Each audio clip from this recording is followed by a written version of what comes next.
Olá, gente! Tudo bem com vocês? Bem-vindos a mais um vídeo aqui nesse canal. E hoje vai ser um bate-papo sobre maternidade. Sim! Hoje a gente vai parar aqui para conversar. Vamos ver se esse vídeo não vai ficar muito longo, né? Porque vocês sabem o quanto que eu gosto de falar. Mas vamos lá. Eu quero trazer aqui para vocês hoje realmente um bate-papo. Quero falar para vocês como que foi a minha experiência durante todos esses meses anteriores, o que eu senti, o que eu não senti, e realmente vir aqui conversar com vocês um pouquinho, tá? Vamos lá. Hoje eu estou de 35 semanas e alguns dias, não lembro ao certo, mas quando esse vídeo sair no canal, eu vou estar com quase 37 semanas, tá? Então, quando esse vídeo sair no canal, eu vou estar lá de 36 semanas e alguns dias também. E vamos lá, né? Como que foi? Então, resumindo, né? Eu tô falando sobre semanas, mas resumindo, eu finalizei o 8º mês. Final de semana, eu finalizei o 8º mês. Então, já se passaram 8 meses aí de gestação. E eu vou falar pra vocês como que foi tudo até aqui, até agora. Não, eu ia deixar pra gravar esse vídeo mais pra frente, pra poder falar mais pra vocês também até do 9º mês e tudo mais, o que eu tô sentindo, o que eu não senti no 9º mês. Mas eu não sei como que vai ser daqui pra frente. Então eu decidi gravar esse vídeo agora, até porque eu tenho outros conteúdos que eu quero trazer aqui pra vocês também, tá? Mas pode ficarem tranquilos que eu vou, em algum vídeo aí, eu vou trazer o feedback de como que foi o meu 9º mês, sim, tá? Quando finalizar tudo, eu trago pra vocês o feedback também.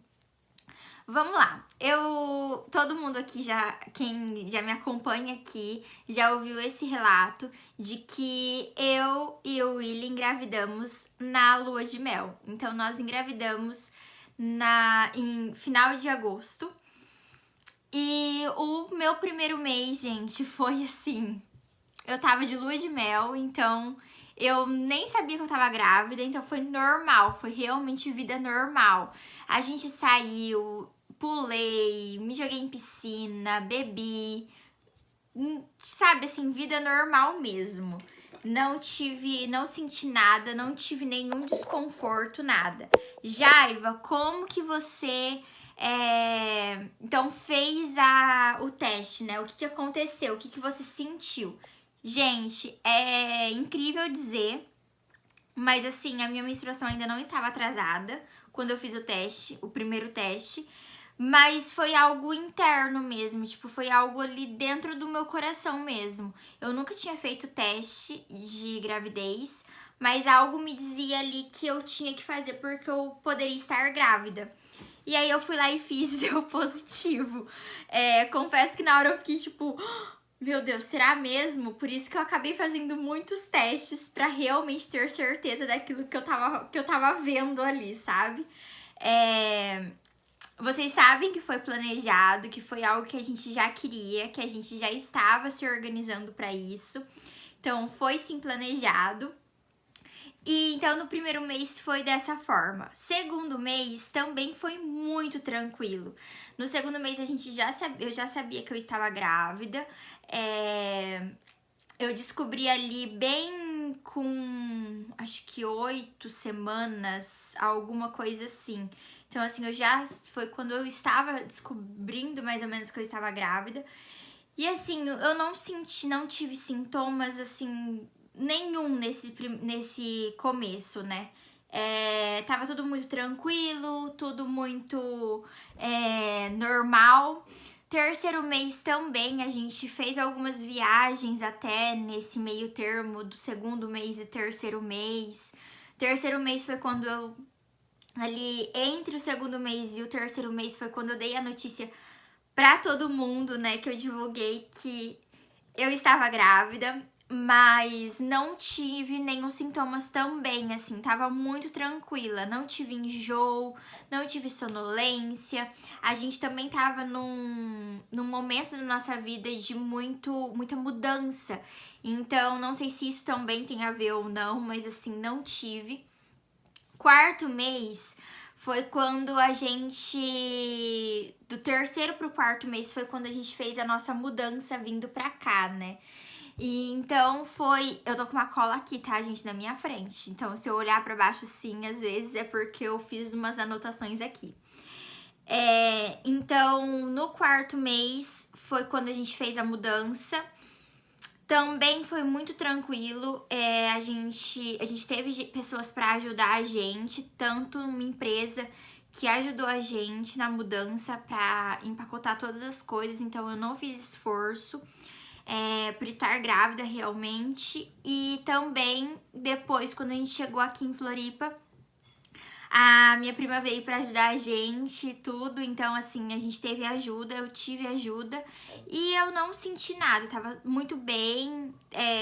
A barriga aparecendo bem pouquinho. Nessa época, assim, você nem consegue, as pessoas não conseguem nem saber muito se você tá grávida ou se você ganhou uns quilinhos. Então é uma fase bem assim diferente, né, estranha, mas as minhas roupas todas servindo, tudo muito certo.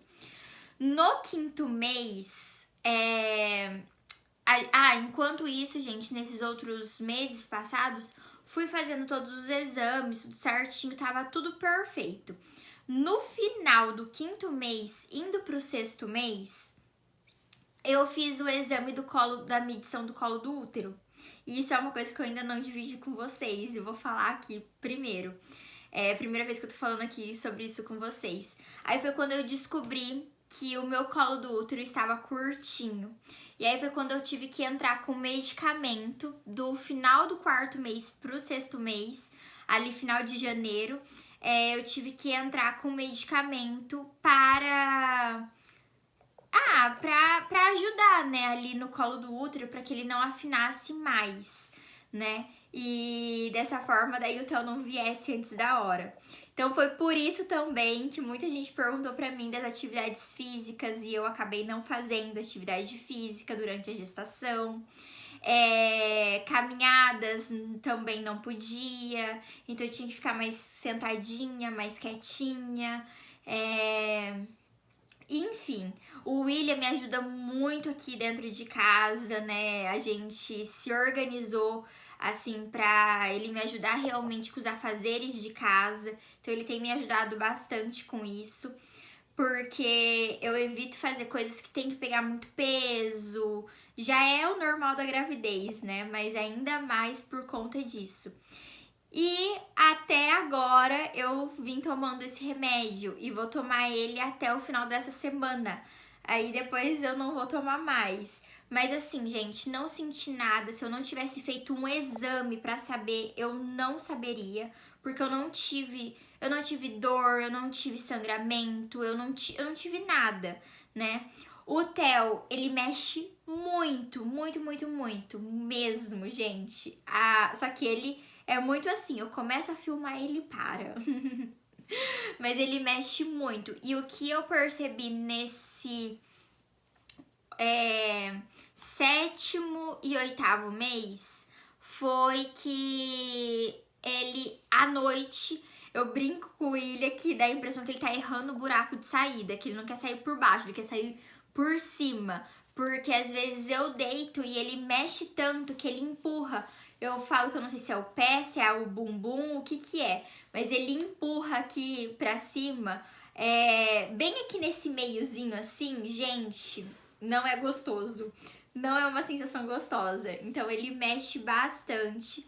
Isso é mais à noite. Então agora, do sétimo e oitavo mês, em algumas noites, porque não são todas, mas em algumas noites, assim, eu acabo tendo uma noite mal dormida, vamos se dizer, porque ele acaba mexendo assim a noite inteira e eu acabo que não consigo dormir. Então, acabo que tô dormindo mais sentada, tá? Então, assim, aumentei os travesseiros na cama pra dormir, pra encostar, porque ele tá fazendo isso, mas é porque ele tá crescendo e ele tá precisando de espaço ali pra se mexer, né? É normal, é natural. Então, assim, até agora foi as coisas que eu senti foram isso. Do resto, do mais, gente, eu tive uma gravidez até agora muito gostosa mesmo, não tenho o que reclamar.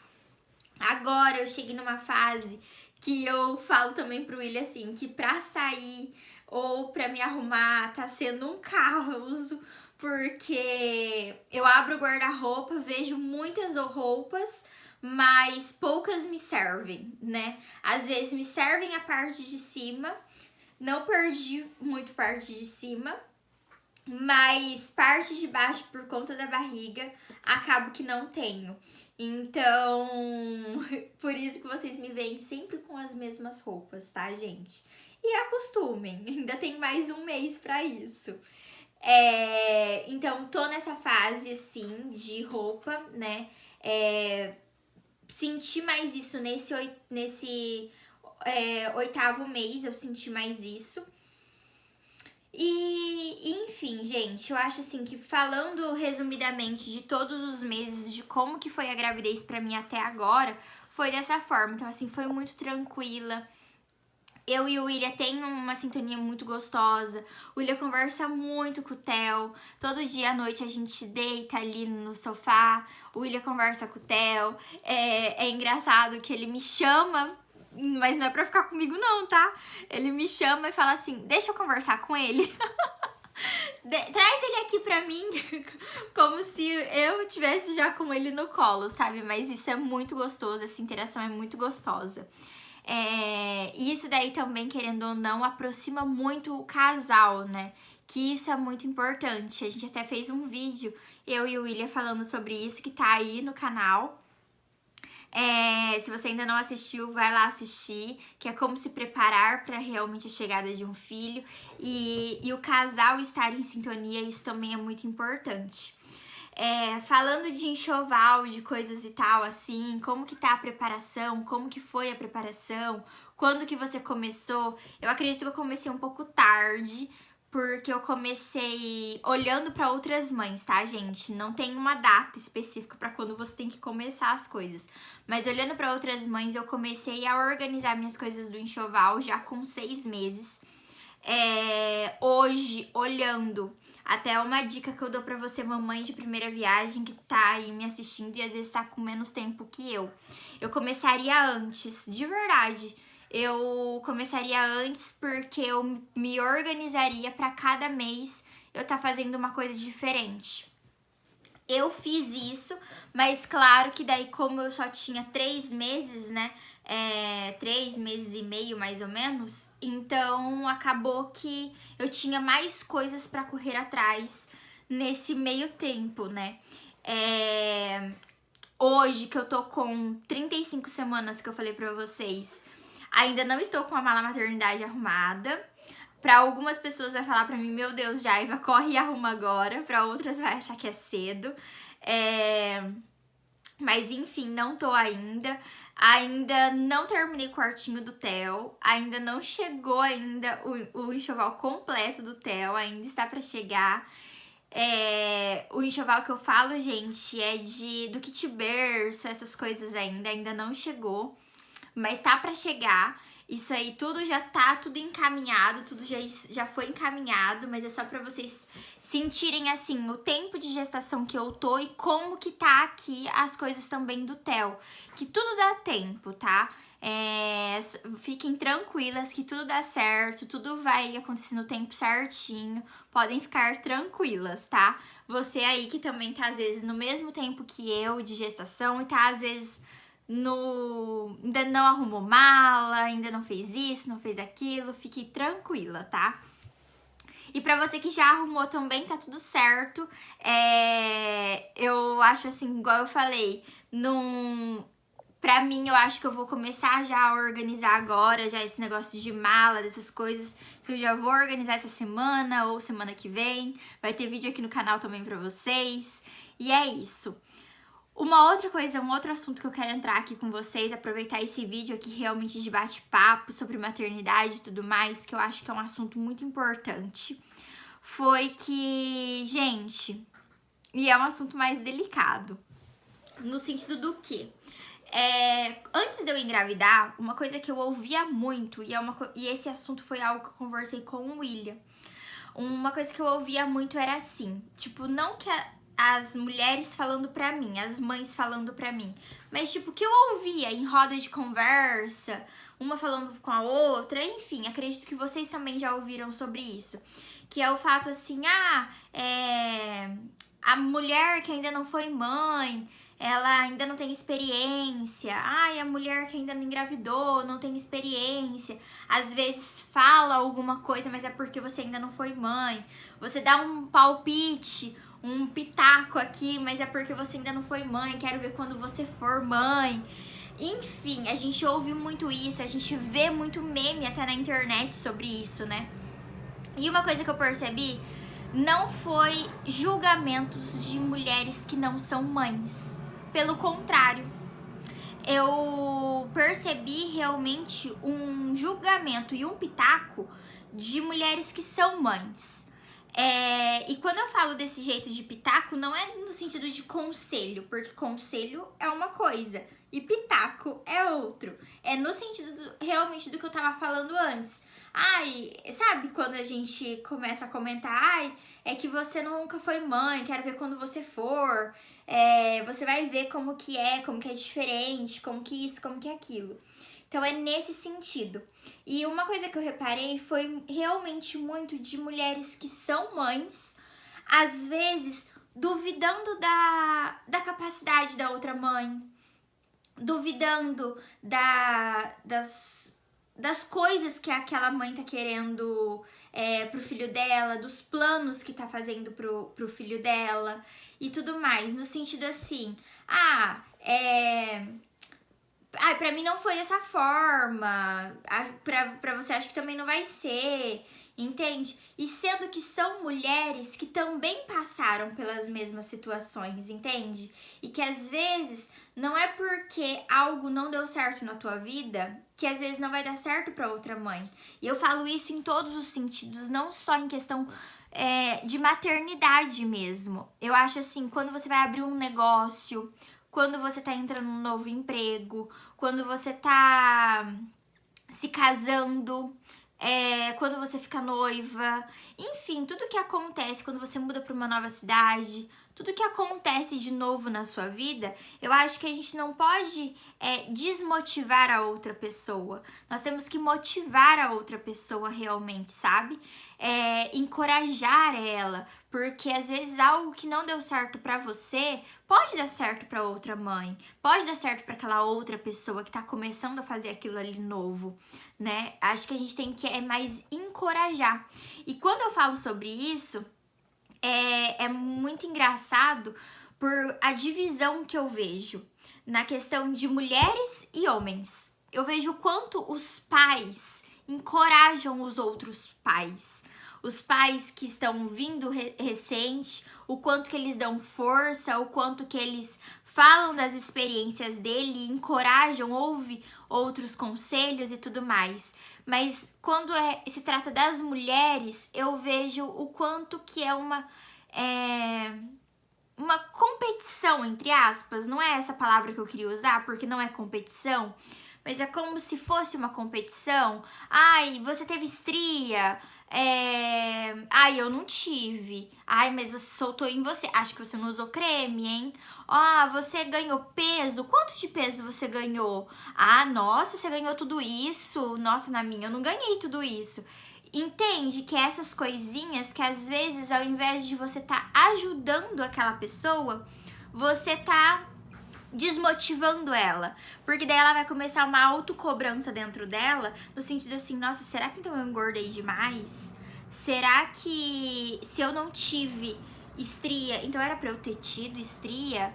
Será que é porque eu não tive nenhum sintomas na minha gravidez? Então tá errado? Então eu não posso dividir isso com outras mães? Alguma coisa tá errado? Era pra eu ter sentido alguma coisa? Nossa, será que por eu... Entende?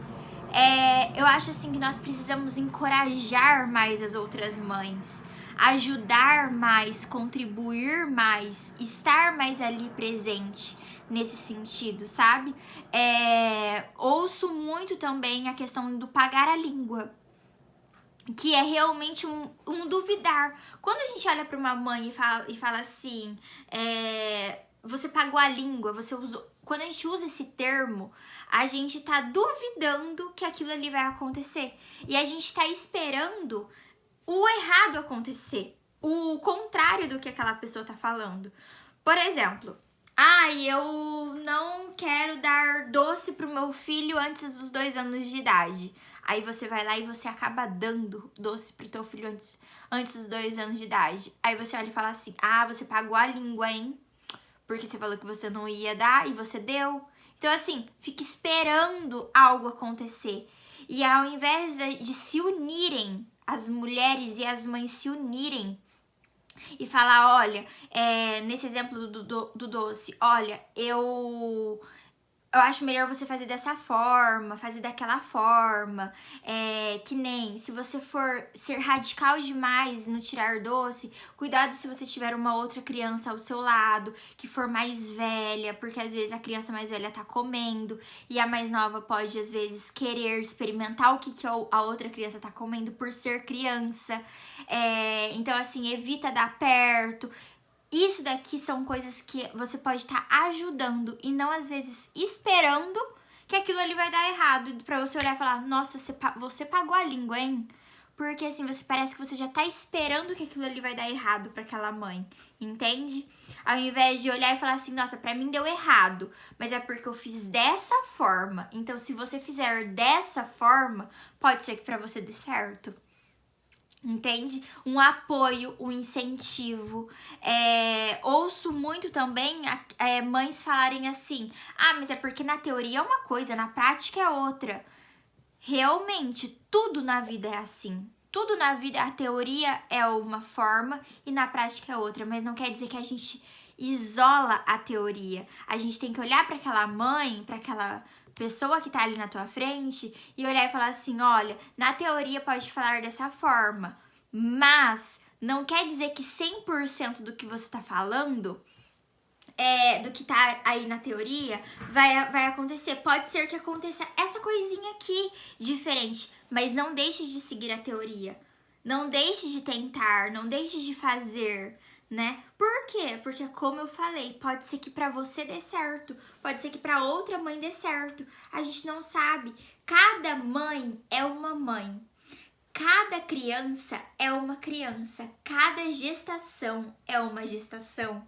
Cada parto é um parto e assim por diante. Tudo na vida é assim. Cada casamento é um casamento, cada negócio é um negócio, cada processo é um processo de evolução pessoal. Nunca nada é igual. Então nós temos que deixar isso também muito claro na nossa mente, sabe? Quando a gente for olhar para outra mãe, a gente ter mais empatia com a outra mãe do que julgamento, do que realmente já estar ali pronta para falar algo para aquela mãe, entende? Que ela tá errada, que aquilo ali não tá certo. Uma coisa que eu já ouvi e é real, a mãe ela se culpa demais. Por quê? Porque tudo cai sobre a mãe. Já reparou? Não é sobre o pai, é sobre a mãe. A mãe que decidiu isso, a mãe que fez aquilo, a mãe que, se isso deu errado, a culpa é da mãe. Então, assim, tudo é muito a mãe. E por quê? O pai também, ele é pai. E se ele é pai, ele também tem responsabilidade sobre. E por que só a mãe? Entende? Acho que a gente precisa olhar para o mundo de uma forma diferente e saber distinguir as coisas. Será que as decisões foram só da mãe? Será que o fato da mãe decidir que a criança não vai comer doce até os 2 anos de idade, será que foi só a mãe que decidiu? E se der errado, será que foi só a mãe que errou? Errou, entre aspas? Porque não é um erro. Não existe uma fórmula, entende? Não existe e nunca vai existir uma fórmula, porque não existe um manual de instrução, nem para você ser pai, nem para você ser mãe, nem para você cuidar da criança pra nada, não existe uma fórmula, não existe algo assim. Então, realmente, gente, o que eu queria muito com esse vídeo é retratar o que aconteceu comigo aí nesses meses, trazer pra vocês essa experiência minha. Voltando a falar lá do colo do útero, se você tá passando por isso e tudo mais, fique tranquila, tá? Não se desespere, é algo normal que eu percebi que acontece com muitas mães, que às vezes acaba não falando isso, não dividindo isso por receio, mas é algo normal, tá? Não se preocupem, vai dar tudo certo. Se você descobriu agora sobre isso, vai dar tudo certo. Leve isso numa boa, não é nada demais, tá? Fica tranquila. E a respeito dessas outras coisas que eu tava falando de vocês, sobre a questão de julgamento, é realmente ter mais empatia pelo outro, independente do assunto, não só sobre a maternidade, mas sobre qualquer outra coisa. É realmente se colocar no lugar do outro. Será que você iria gostar de ouvir o que você tá falando pro outro? Será que se fosse você, ao contrário, será que isso daí, o que você tá falando, soaria de forma positiva? Ou será que seria uma forma negativa, né? E outra coisa que durante a minha gravidez, porque hoje eu já tô falando aqui sobre todos os meses, né? Que eu senti muita falta, realmente foi da minha mãe, gente. Foi da minha mãe pra me ajudar nos preparativos, foi da minha mãe pra me auxiliar, pra me dizer, Jaiva, compra tantas fraldas, compra tantos body, faz isso, faz aquilo. Senti muita falta disso dela, da companhia, de escolher as coisas. Enfim, de tudo, né? E eu não poderia deixar de falar disso, porque isso aí foi algo que também marcou muito a minha gestação, que está marcando muito a minha gestação também, né? Mas é isso, gente. Então aqui eu quero deixar aqui pra você, mamãe aí de primeira viagem, segunda viagem, independente, porque eu acho que isso daí nunca acaba, né? É realmente você ter mais empatia pelas outras pessoas. Você olhar mais para o outro de uma forma mais carinhosa, de olhar realmente para o que o outro tá sentindo, o que tá acontecendo e tudo mais, né? Menos julgamento e mais acolhimento. Eu acho que é essa frase que tem que ficar, sabe? Menos julgamento e mais acolhimento. E é isso, gente. Um beijo no coração de vocês e até o próximo vídeo e tchau, tchau!